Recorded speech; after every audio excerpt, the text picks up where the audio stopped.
Hello, welcome back to another Leading Our Own Way episode.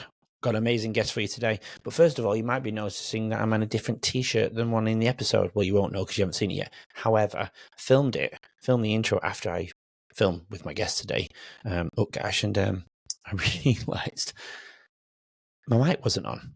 So a few days later, I realised my mic wasn't on, and I'm wearing a different t-shirt. My hair looks different. I've had it cut since. I'm a bit of a mess. However, I am wearing a special t-shirt that I had made, so I thought I'd show you guys.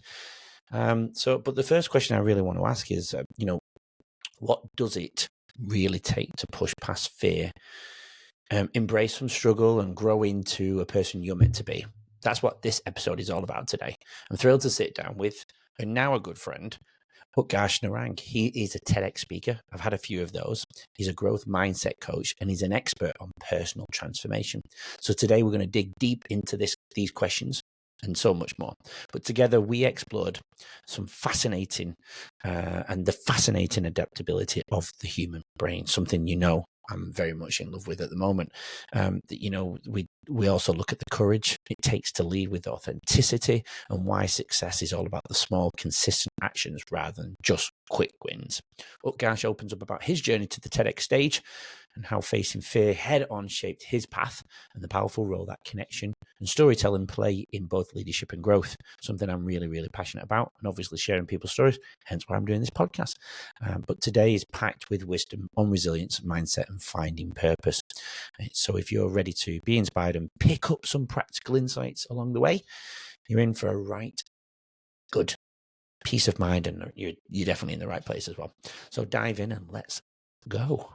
And let's grow together, more importantly. We'll be right back after these quick messages. Welcome to Leading Our Own Way. I'm your host, Andrew White, and this is the podcast that unveils captivating narratives of resilience and personal triumph.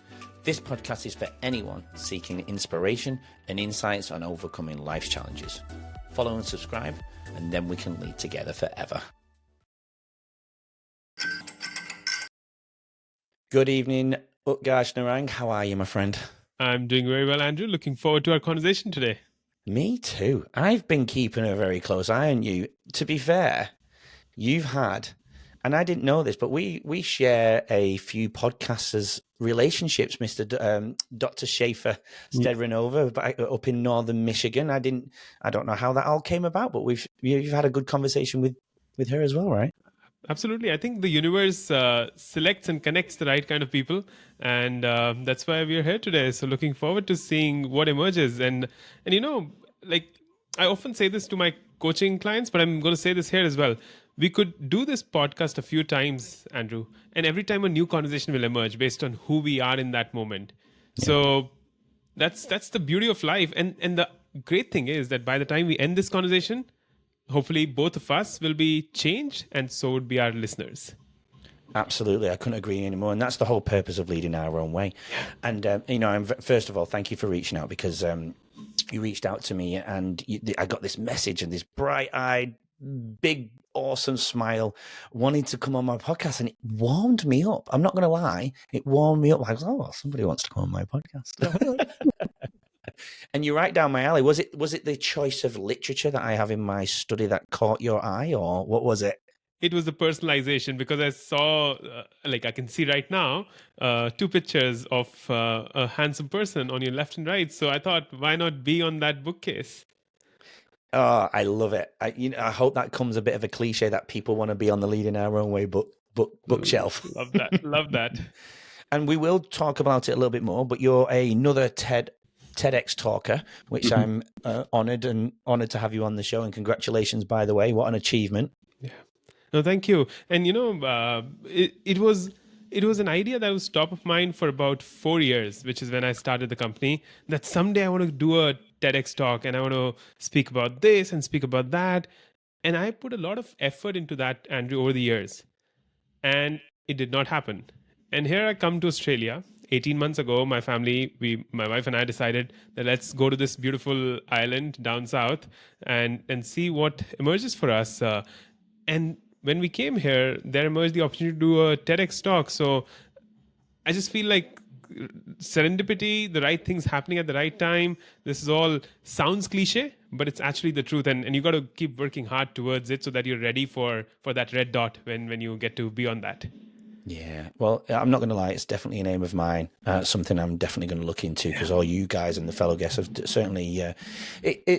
Not only inspired me, but encouraged me, because the words that come to my way saying you should do it. You can talk. You have a journey. You have a story, and there's so much that they believe that I can give. But there's that little bit of self-doubt, and I know we're going to talk about that in terms of changing our lives. And I think this episode is going to be slightly different to the majority, of which I love. I love getting a new, fresh breeze into the podcast and sharing your individual journey. Before we go down that road, though, going back to the TEDx, what inspired you to want to do it?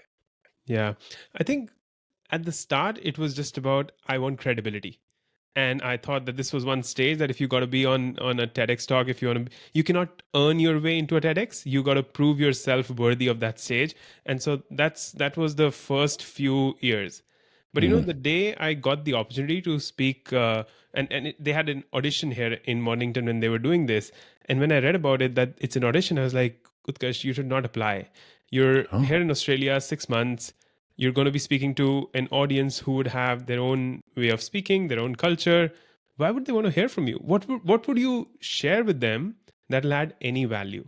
And so part of me was self-doubt was, even after years of helping others, self-doubt was very real, Andrew. And I was like, I should not apply. But then I thought, Utkarsh, you applied to about 30 before this back home in India. So what's 31 going to do to you? So why don't you just put in an application and let's see what happens? And I did that. And as soon as I did that, the story, in a way, what I presented got selected. And now when that happened, I was like, shit, now I got to prepare for it, because I got to be in front of 100 people in the room. And they had the audition where they invited about 100 speakers, and the public was voting that the best 12 speakers, I think, will make it to the final stage. And I was like, oh, where am I now? I have to drive down to Mornington, which from where I live, Point Cook, it's about 90 minutes. Those were early days, so driving in Australia was new to me. So that anxiety was being added there. But the first thing that I did in that moment, Andrew, was that I collected a group of people who I truly admire, who are close friends, who's my inner circle, so to say. And there were about 8 people. I created a WhatsApp group. And I told them, guys, I have this opportunity of a lifetime. It's been something that I've been wanting to do for like 4 years. And now here I am in this new land. I've been asked to audition for a TEDx talk. And this is what I'm going to speak about. And I told them about all my story. I'm going to speak about courage, because courage is so important to everything that we do, all decisions. And out of the 8, 7 said, Utkarsh, great idea. The world needs courage. It's spoken about, but your idea, your lesson, your story would add the edge to it. But one of them said, Utkarsh, can you pause? Because courage is something that comes to us as we grow up. But what comes naturally to the human heart and mind is fear. And if you go back to your journey and reflect upon it, were you not fearful in those transitions when you moved from a physiotherapist to a videographer and editor, when you moved from a full-time corporate job and leaped into the unknown of entrepreneurship in the middle of the pandemic, when you and your wife decided that you're going to take your 12 and 9-year-old boys to Australia, leaving everything that you've built in the 39, 38 years in Delhi, India, were you not fearful in those moments? And that just like paused me. Like my brain was, I don't know if swearing is allowed here, Andrew. You've already sworn, and yes, it is allowed. I didn't even realize that. No, you did, and I that. liked it. It's authentic, mate. So don't worry. It came from the heart, if I may Exactly. say. It came from the heart, and I was like, "What the fuck, man? What am I going to do now?" I mean, fear. I never thought about it, and then I sat down with myself and thought about it. That every time one decides to take a leap, the fear grips you, and the fear asks you, do not move forward, because you're going to go bankrupt. You're going to fall. You're going to fail. You're going to do nothing in life because you're taking this chance. And in that moment, every time I was able to ask myself, but fear, what if I win, man? My brain, what if everything goes right? What if I get that opportunity? What if I 10x myself? What if things go right? And that's when I realized that I don't want to speak about courage, but I want to speak about fear. And so did that 2-minute audition, got selected to the top 12. Oh, what a moment that was. And then the final stage also happened. Yeah, wow. I just had your moment there, really, because that moment that you got in the WhatsApp group from your friends, I just had that moment a little bit with yourself, because I can resonate with everything you just said there. Obviously, I moved from England. I've done it twice to here. I didn't have children, but I at the time, I have them now. But there's still courage in that, having courage away from home, and you debate whether you need to go back to be close to the family. But going back to stepping on the flight initially to come and study here, that was nerve-wracking. I was so scared. I was nervous. But as soon as I stood on the plane, I'm not going to lie, I didn't look back in that sense, because I knew the direction I needed to go in. And you're right. There was fear. There was fear there, but there was all. Would that have turned into courage, or is it fear mixed in with courage? How do you interpret it? That I think what I've come to realize now is that fear is always going to be present. Instead of allowing it to paralyze you, how can you embrace it and allow it to propel you? I think that's the shift that needs to happen.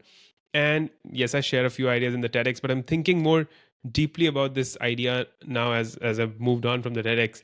And what I'm coming back to again and again is it's all impermanent, and fear is an emotion. But the choice to allow it to paralyze me or propel me is mine, which is where the mindset, which is where the neuroplasticity that you and I were just chatting about, Andrew, comes back. That choice is mine. What I do with the fear, what I do with that emotion, the strength of it, the intensity of it, is completely my choice. And who's going to stop me but me? And I think so over the years, if there's one thing that I truly feel I've learned, is to put myself out of my way. And that to me is my superpower, I feel. Yeah, interesting. Yeah, it is. I always refer back to. I might have mentioned it on the podcast before, but with fear being, it's just a survival emotion, and I always go back to obviously, the wild and the nature, and if the deer is being attacked by the lion or the tiger, fear kicks in. Fear is what helps you survive. But once that attack is then over, the deer is back to feeding its children, and fear has left the system. And if it wasn't, they'd be essentially dead. But they can't carry on with fear, because they've got a job to do. They've got something else to do in their life. Their mindset has to shift to surviving, but in a different way. And I think that's what I've let hurt me in the past. And obviously the byproduct of that has been anxiety. So for anyone, you just said about, you brought up a couple of points around fear. If somebody was watching your TED Talk, what could they take from that discussion that you brought up? Absolutely. So there are three big lessons, that ideas that I share, and it'll be different for each one. So I'm not going to say that those are like universal truths that everyone should follow. But the three big idea is, the first one is, we're the authors of our story. And in this moment, if I'm choosing to be here, it's my choice. I'm choosing to be the author of this journey, where I want you to play that character. I want our audiences to listen to this story. And if I would have not wanted to do that, no one could have pushed me into this. So whether I'm choosing to start a business, whether I'm choosing to be a full-time employee, whether I'm choosing to be a full-time parent, whether I'm choosing to be whoever I am choosing to be, is completely my right. And I'm not going to allow anyone else to write that story for me, because I think I owe it to my life, for that matter. And I think that's really important. So that's the first one. The second is that this choice that we've been given to fight or flight, to do whatever we want to do, to take the leap or not, the choice to act, that's completely ours. And how we act is something, I have a certain hypothesis to it, where I feel that if you define a set of values for yourself, those values should then drive all your action, and you choose action over inaction. So that's the second one. And then the final thought there is, what's the time for you, Andrew, right now? The real time. The real time. 9 p.m. 9 p.m. What will you be thinking in 14 minutes from now? I want the exact thought from you. I don't know. And so we don't even know the thought. We cannot even predict the thought that will come to in your mind right now, in 14 minutes from now. And as humanity, we're trying to predict a future. We keep saying, what if I get laid off? We keep saying, what if I lose something? We keep saying, what if something? When it'll happen, we'll tackle it then. Who knows, we'll be able to finish this podcast or not. Maybe there'll be an earthquake, and we're both in Australia, so we're closer to dying together. but that's the truth, right? Yeah. Who knew? If I were to ask myself, Utkarsh, 2 years ago, could you have predicted that you'll be sitting in Australia talking to Andrew on this podcast? Hell no. I mean, there's no chance I can do that. And so who am I to predict? The future is a man-made concept. As soon as the future arrives, Andrew, it becomes the present, and the only thing we have is the present. Again, a cliche. But it's as simple as that. And it's a way for your brain to fool you and keep allowing you to procrastinate to a future self, keep trying to pause things for a future self. Let it go. All you have is this moment. And something that I really live with, Andrew, is that when I sleep at night, I die. And then the next morning, I'm born again. And this is something that Gandhi, who's a leader from India, he used to say that often. And I think those words really deeply strike a chord with me. Yeah. So what's your take on, we were talking before we got the episode going around visualization and some of the prompts that I've got around my office about guiding my brain, training my brain through neuroplasticity. Yes, working against us, working for us, but in my sense, working for me. What's your take on visualization then? Is it still powerful?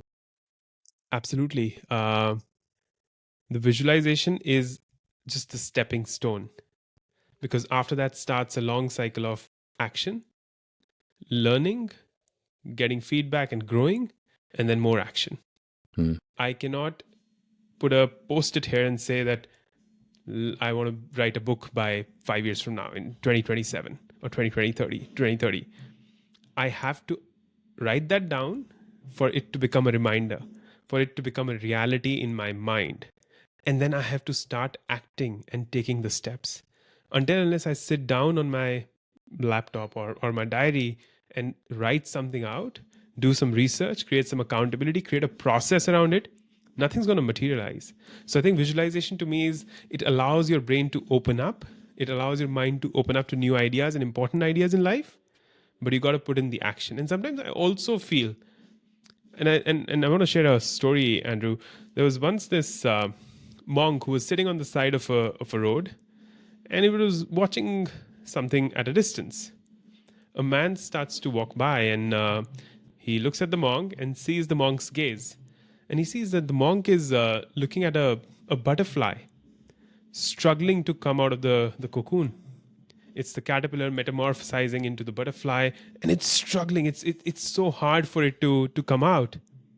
And the man thinks in his mind that, what kind of a monk is he? Like, looking at the butterfly struggling, can he not go and help her? And so the man pulls the butterfly out, and the butterfly starts to flutter and fly. And the man says, what were you doing sitting here? Look at me. I helped the butterfly. And the monk said, you killed her. And the man goes, it's flying there, and what's wrong with you? I mean, can you not see that? And the monk says, you killed her. And about 5 seconds later, the butterfly falls to the ground and dies. And the monk says, the caterpillar was yet not fully metamorphosized to be able to become a butterfly and fly out of the cocoon. You pulled it out too early, and there was still time. The struggle is what was important to realize that dream. And so if you have a dream, Andrew, to do that TEDx talk, if I had a dream of the TEDx talk or to write a book, we all will have to go through our struggles to get there. And visualization is what gives us the strength, is what gives us the wind beneath our wings that allows us to go onto that journey. That story, that part of the journey, has kind of taken my brain into a different direction at the moment. And I want to come back to the TED Talk because I do want to ask your advice, and I do want to get into the journey of yourself, and it'll all tie together nicely. But what I kept thinking about as you kept talking about, I take that mentality into the classroom where I'm a teacher. And I am coming away from teaching, but I still love being present with the children. And everybody knows my journey. I've become a casual teacher to pursue the podcast, to get people to think about their own journeys and share their stories, but to help others along the way. But what I kept thinking about when you were talking about that scenario was children. Now I see it in schools. We keep giving them the answers. We keep supporting them in every moment. We don't let them struggle. And I don't want that to come across the wrong way. But this is just my opinion, obviously. And but I do feel like we're giving answers, and I don't mean like the answer to 2+2. I don't mean like that. Like life skills. I'm worried for the children not having life skills. And I have children come up to me saying, "What do I do now? What do you think?" My reply. And they tell me the answer more often than not. Yeah. But there's something going wrong for them to not. But it's all of them, though. It's not just one off. It kills me. And I don't know. Do you feel the same about society? I'm sure it's not just children. The lack of connection in the world, I think, is at an all-time low. Yeah. People can't look at you when they're walking down the street. They cross the street to avoid contact. Do you see the same thing? Do you have an opinion on that? It may not resonate with you at all. I don't know. What do you think? Join us tomorrow to hear more from today's incredible guests and learn valuable insights to help you lead your own way. Don't forget to subscribe. We'll see you then.